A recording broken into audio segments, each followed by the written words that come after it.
سوال ہے کہ میں نے ایک مکان گروی لیا تھا مگر یہ بھی سود کی دوسری شکل ہے، یہ بات مجھے معلوم نہیں تھی، اب میں کیا کر سکتا ہوں؟ اگر کسی آدمی نے مکان گروی رکھا ہے، یعنی اصل میں کسی سے قرض لیا، 1,00,000 روپے قرض لیا اور مکان اس کے پاس گروی ہے، جب یہ 1,00,000 دے گا تو مکان ملے گا، اگر ایسا کچھ کیا ہے تو یہ حرام نہیں ہے، کیونکہ قرض جتنا لیا وہ اتنا دے رہا ہے اور ضمانت کے طور پر مکان رکھا ہوا ہے، تو اس میں کوئی حرج نہیں ہے۔ لیکن آج کل لوگ، جیسے بعض علماء نے اس کی طرف اشارہ کیا ہے کہ بعض لوگ کرتے یہ ہیں کہ مکان کسی کو دیتے ہیں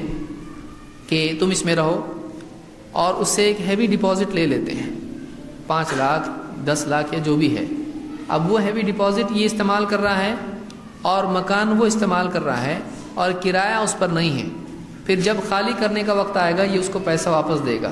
تو اس طرح سے جو ہے اس کے لیے مناسب نہیں ہے کہ وہ مکان سے فائدہ اٹھایا، کیونکہ اس نے پیسہ قرض میں دیا ہے 1,00,000 یا 10,00,000 یا جتنا بھی جس نے قرض دیا ہے،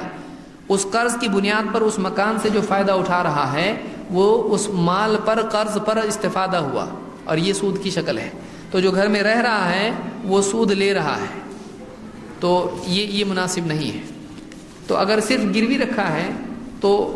جتنا پیسہ لیا اتنا اگر دیتا ہے تو اس میں کوئی حرج نہیں ہے، لیکن اس طرح سے لیا ہے کہ تم مکان استعمال کرو اور میں پیسہ استعمال کرتا ہوں، تو یہ سود کی شکل ہوتی ہے۔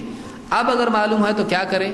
اب اس کے لیے جو بھی حل نکلتا ہے کرے، علماء سے بات کرے کہ گھر خالی کرنا ہے یا پیسہ لینا ہے یا کیا کرنا ہے، جتنا آسانی سے ہو سکتا ہے اللہ اس کو آسان کرے، اس کو جو بھی طریقہ اپنا سکتا ہے وہ کرے۔ اگر کرایہ دیتا ہے، اگر ایسی صورت ہے وہ کرایہ مقرر کر لے کہ اتنا کرایہ ہر مہینہ میں دوں گا اور یہ ڈپازٹ آپ رکھو، تو اب مسئلہ حل ہو جائے گا۔ کرایہ اگر وہ دیتا ہے تو یہ بھی نہیں کہ کرایہ نام کے لیے دی 5 روپے کرایہ مہینہ،